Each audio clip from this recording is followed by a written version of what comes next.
Okay, I am pretty confident that by the time you get through all of these problems, you're going to be a pro at this. So I'm going to first write what's up top. I'm going to write the formula, which is c squared equals a squared plus b squared minus 2ab cosine c. And yes, you'll be given this, but you're going to use it enough that I think you'll start to be able to remember it. Okay, now, how do we know what c squared is? It is always the side opposite the angle that we're dealing with. And let's deal with x first. Let's do x first. Okay, so um, I'm going to divide this page up into two sides. Okay, and I'm going to try and write small. We'll see how I do. But c squared, the side that's opposite of x, the angle we're looking for is 14. So I'm going to write 14 squared equals the two other sides squared, 11 squared plus 19 squared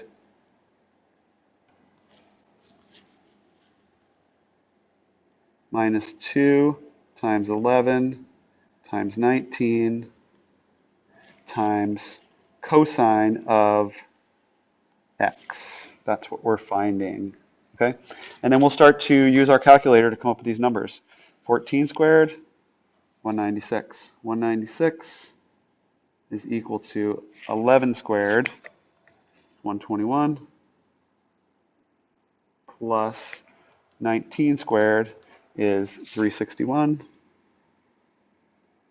minus 2 times 11 times 19 is 418 times the cosine of x.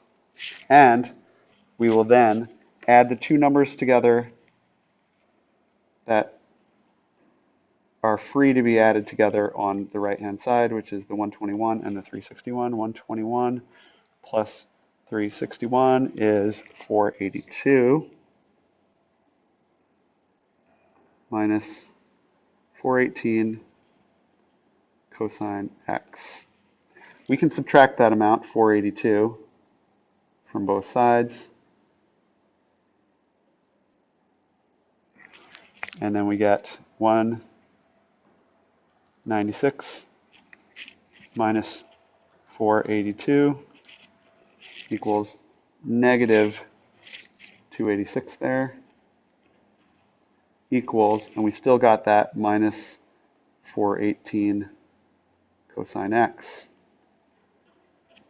Now we've got to divide both sides by negative 418. So we take negative 286 divided by negative 418 equals, and when you divide that side by negative 418, you just get cosine x. Okay? So we can then say inverse cosine of that ratio. You can either write the two negatives or you can drop them. You're going to get the same results. 286 over 418 will give you angle x, and then angle x will approximately be equal to what you get when you do inverse cosine of 286 divided by 418,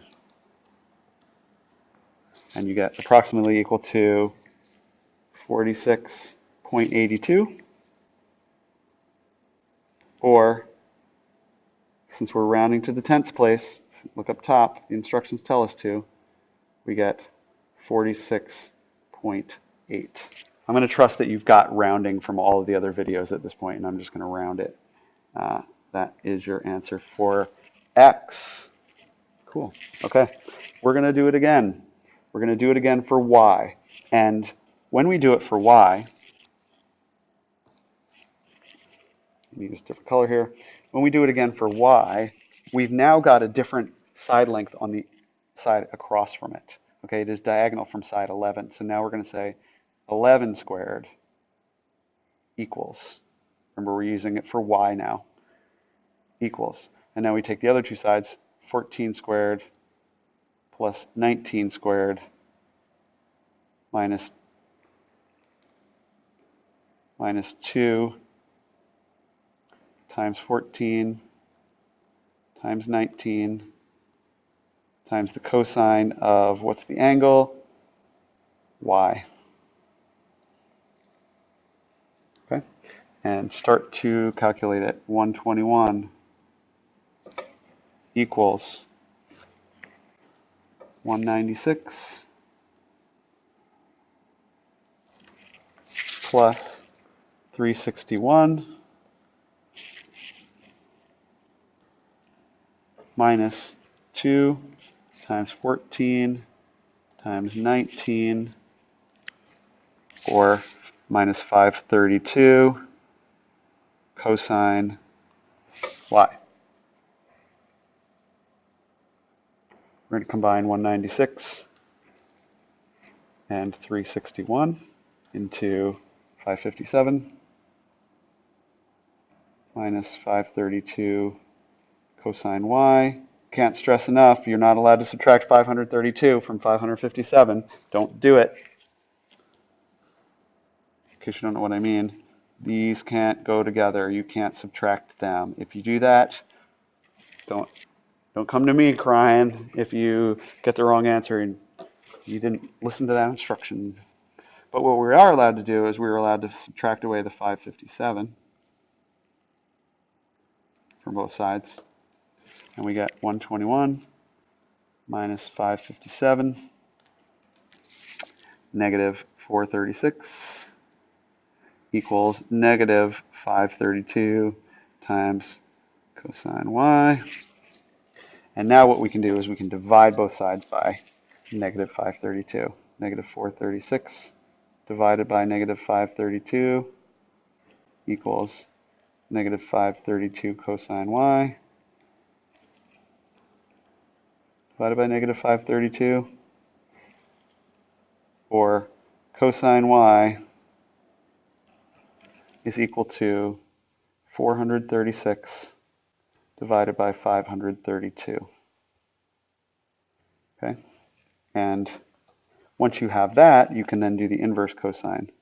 Inverse cosine of the ratio that you've got, 436 over 532, will give you the measure of angle y. So let's do it. Inverse cosine of 436 divided by 532 equals 34.96 is approximately what I got there. And when we round it off, I am going to write this one down because we're rounding off here, and this is this 5 or higher? It is. So the 9 becomes a 10, but we can't fit a 10 in a single place. So we say that is a 0 in that place, and then the 1 carries over from the 4 to the 5. Hopefully you can see that. Okay? And as I said before, people ask me, oh, can't I just write 35? No, actually you can't. You can't just write 35. You have to write 35.0 to show that, just like they asked you up top here, look up top, round to the nearest tenth, you need to show them what is in the tenths place. Even if it's a 0, they want to see that there's a 0 in the tenths place. So you got to bring it all the way out to the tenths place, 35.0. Okay? We're going to keep doing it. We got 12, 13, and 14. Okay, so now we've got smaller numbers, which is kind of nice. This makes calculations a little bit easier. We're going to do x. We're going to first solve for x. So I'm going to, again, write our standard formula up here at the top. I'm going to say c squared equals a squared plus b squared minus 2ab cosine c. And whatever angle we're dealing with in this case, because we're finding angles, let's do it x first. Then if we're doing x first, and I just want to separate this space out. If we're going to do x first, then what's the side across from x? That is the side with length 3. So that's what's going to be all by itself. We're going to say 3 squared equals, okay? Remember, now that we're not dealing with right triangles, You don't always say hypotenuse. The hypotenuse is what goes by itself. Nope, because we're not doing that right angle trigonometry anymore. Now it's not right angles, and you say the side that you put all by itself on the left-hand side is whatever's diagonal, I'm sorry, whatever's opposite the angle we're using or trying to find. Okay, so we say 3 squared equals, and then the other two sides equals 4 squared plus 5 squared minus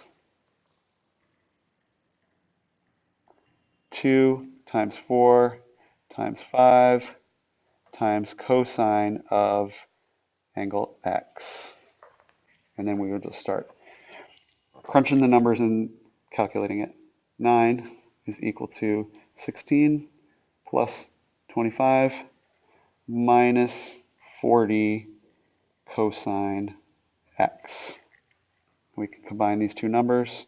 16 and 25 is 41 minus 40 cosine x. No, you cannot do 41 minus 40.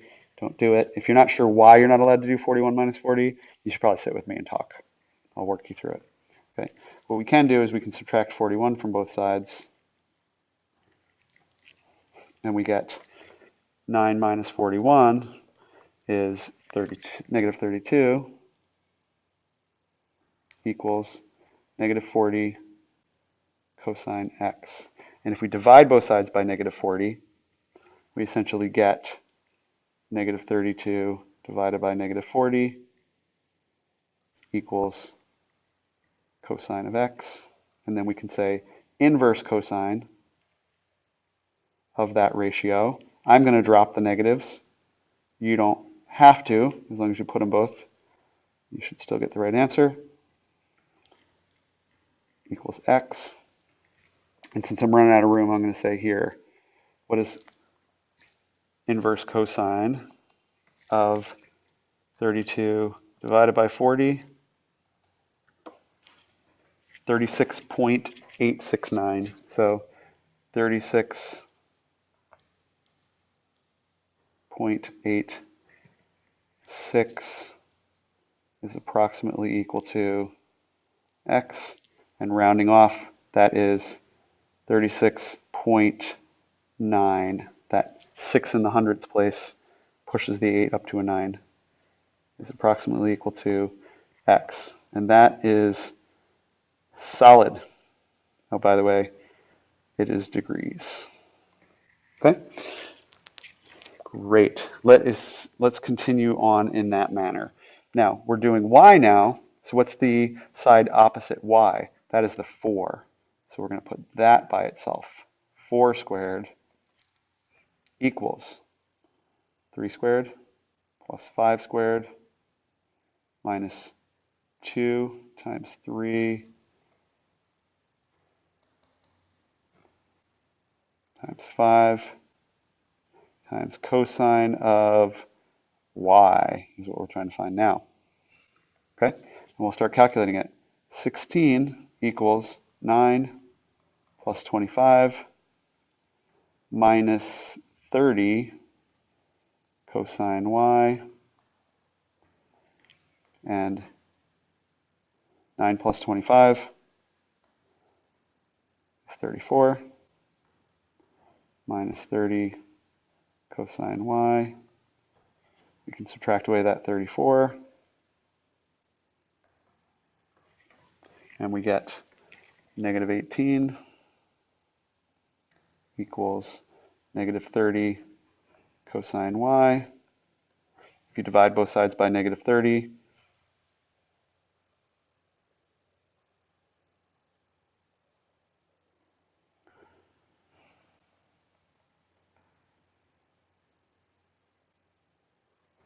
you get 18 over 30 is what the cosine of that angle is.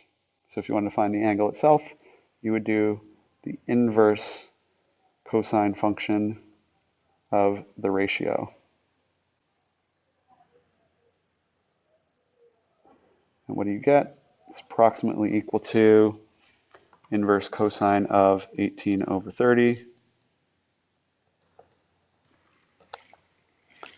53.13, approximately 53.13, which when rounded becomes 53.1 is what y is approximately equal to.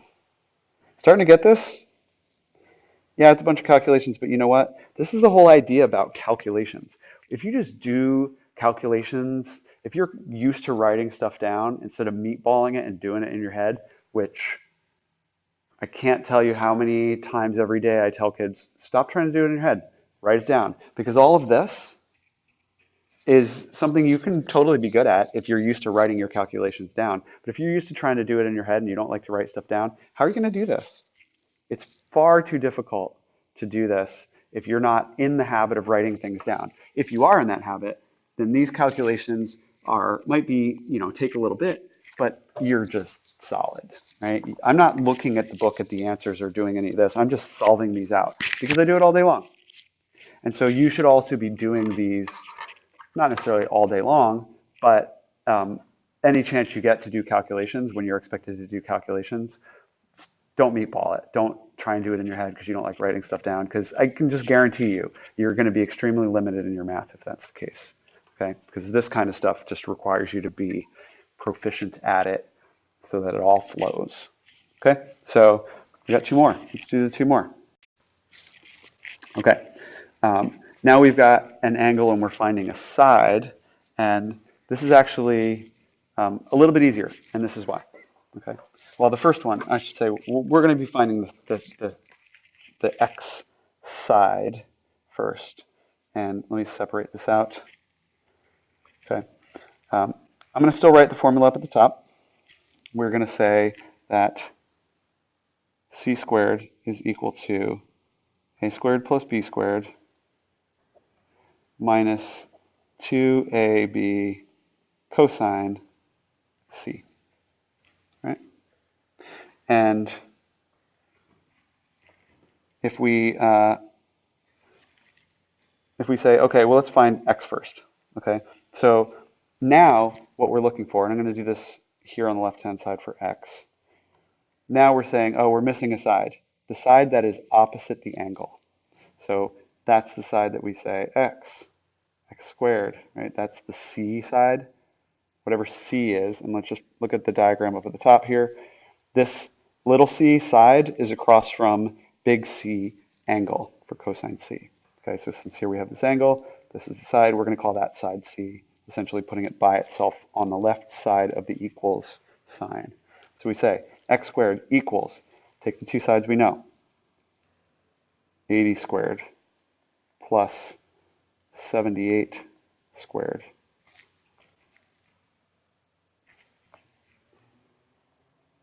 minus 2 times 80 times 78 times cosine of, what's the angle? Cosine of 40.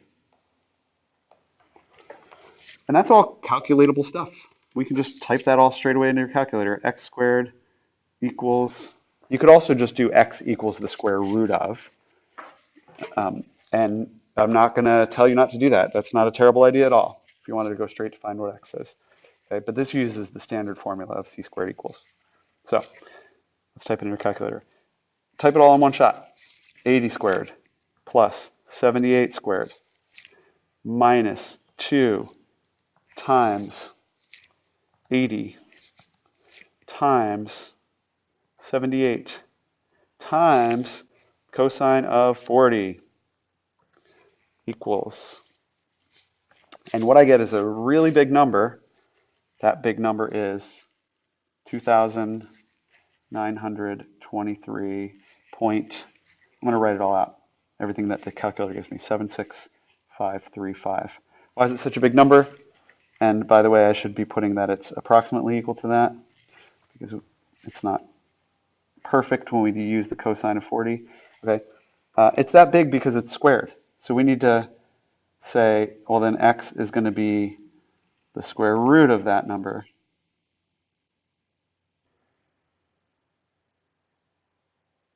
And once we do that, we can say, okay, x is approximately equal to, and then in the calculator, even though I typed it all in and I got that number, I can do second square root of, and then I can scroll up until that number that I just got is highlighted and hit enter, and it'll put it under the square root symbol. And then I say, okay, equals, and it comes out to be approximately 54.07, which when rounded says x is approximately equal to 54.1, approximately. And now we know what that side length is. I'm going to write that up here as 54.1 because we're going to want to use that when finding the angle y. Yeah? All right. So finding y. We need to say what side is opposite y. Well, 80 is opposite y. And so we're going to put that 80 here. 80 squared equals a squared, 78 squared, plus b squared,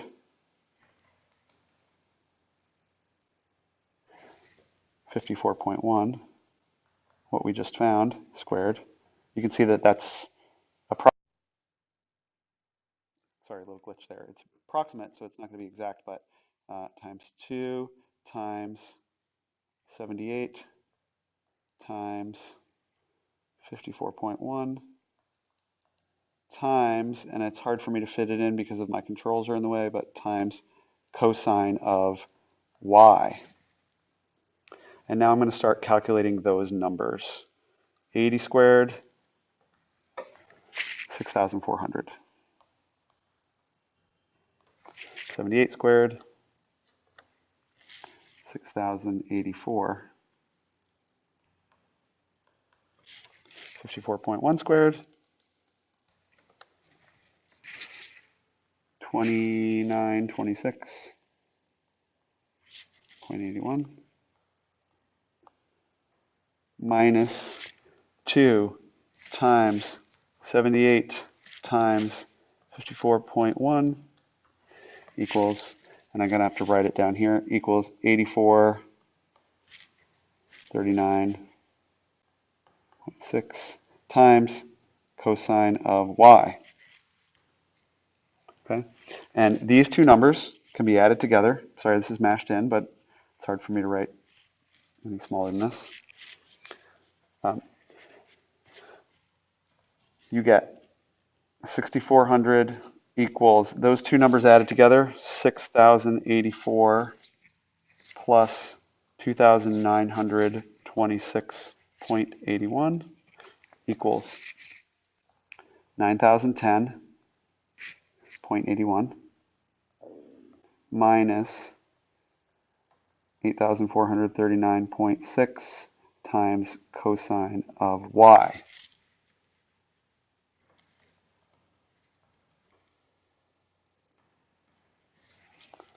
I can subtract that away from both sides.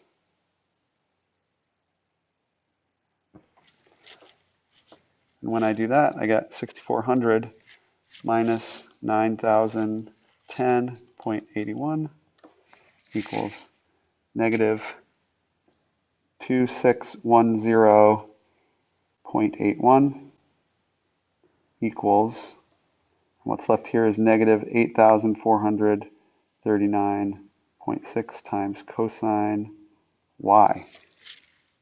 Now I can divide both sides by that coefficient of cosine y.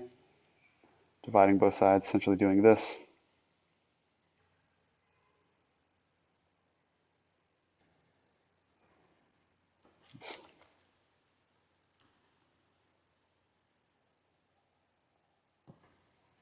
And you get cosine y is equal to this ratio. I'm going to drop the negatives because they cancel out. 2610.81 divided by 8,439.6, which, by the way, it looks like a big number, but actually when you divide them, you just get a decimal number, less than 1. Okay?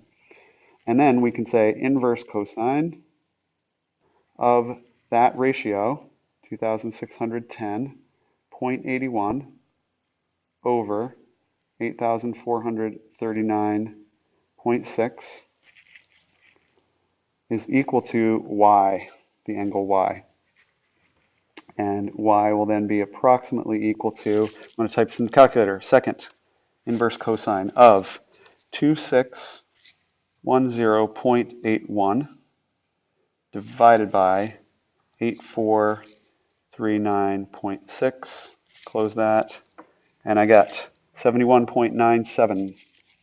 71.97, which when rounded off to the nearest tenth, the 7 is 5 or higher, so the 9 goes up to a 0, carry the 1, and I get 72.0 is approximately equal to y.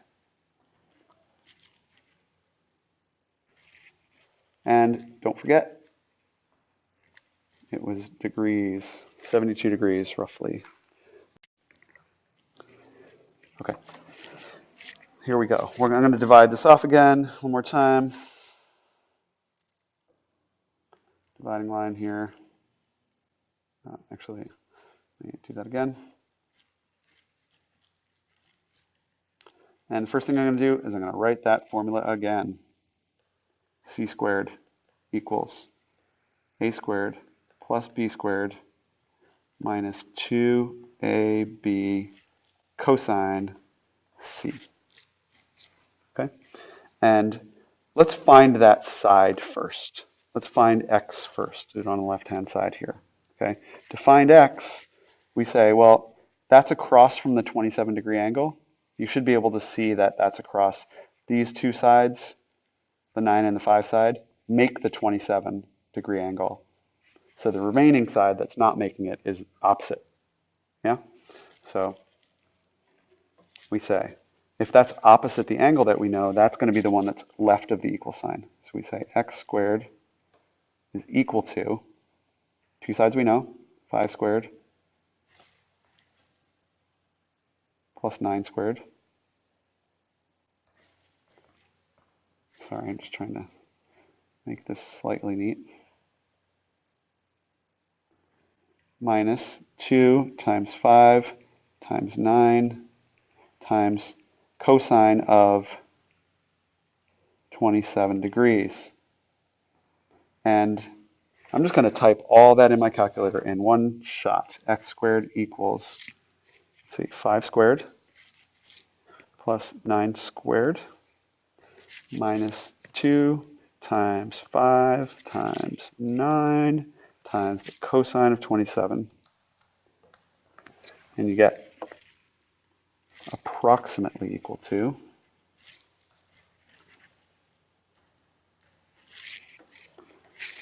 25.8094. Why am I writing all of those digits? In fact, you can go even further, 1282, because I haven't square rooted it yet, so I don't want to round it yet. Okay, but if I now say x is approximately equal to the square root of that, then I can say second square root, and I can just scroll up and select it, and then hit equals, and I get 5.08, or x, that side length, is approximately equal to 5.1. Okay, that's that. Those are pretty easy. When you're finding the side length, it's much easier because you can set that side length off to the left-hand side, the c squared. Remember, you could also, if you wanted to, just go straight to the side length is equal to the square root of all of that. I'll just keep doing it this way, though. Okay. Now we're trying to find angle y. So it's going to be a little bit more work, but if we're finding the angle y, we are dealing with that angle y, and so we put on the left-hand side of equals the side that's opposite it. So the side that's opposite is 9. So 9 squared equals the other two sides squared, 5 squared, plus, we just figured out what that side length was roughly for x, 5.1 squared, minus 2 times 5 times 5.1 times the cosine of y. And now we're going to figure these numbers out. 81. we're simplifying this down. 25 plus 5.1 squared. My calculator tells me it's 26.01 minus 2 times 5 times 5.1. 51 cosine y. And actually, let me just neaten this up a little bit because I just crammed it all in there. 26.01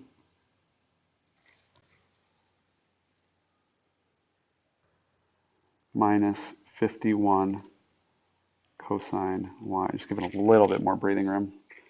Okay, and now we can combine the two numbers on the right-hand side that we know, 25 and 26.1, becomes 51.01 minus 51 cosine y. Resist the urge to combine these two numbers. Can't do it. This is attached to cosine y. That is a coefficient. That is not just a free constant that you can combine. They are unlike terms. Okay, but we can subtract away minus 51.01 minus 51.01. I can do that mental math. Okay, if I took away exactly 51, I'd have 30. So I must have, since I'm taking away from 30 another 0.01, I have 29.99. And in this case, we don't have a negative number there. That's okay. Equals negative 51 cosine y. Okay. If that's the case, that you end up with a positive number like this. So by the way, let me write the next step. I'll show you what I mean. This is 29.99 divided by negative 51 equals this divided by negative 51, so that we get down to cosine y. Then if you have a positive number divided by a negative number, all that means is you're going to get an angle that's greater than 90. That has to do with some trig that you'll get real comfortable with in Algebra 2. Okay. Anyway, what we then have now, what we should write is, if that's the ratio, cosine y is equal to that, then inverse cosine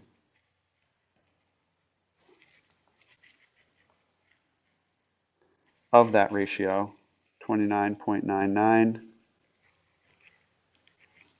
minus 51 equals y. And do type 29.99 out. Don't just write 30 and be like, it's close enough. Don't start doing that. That is definitely meatballing. Okay. Inverse cosine of 29.99 divided by negative 51. And what we get is 126.01 is approximately equal to y. And since the 1 is not 5 or higher, it doesn't round the 0 up to a 1.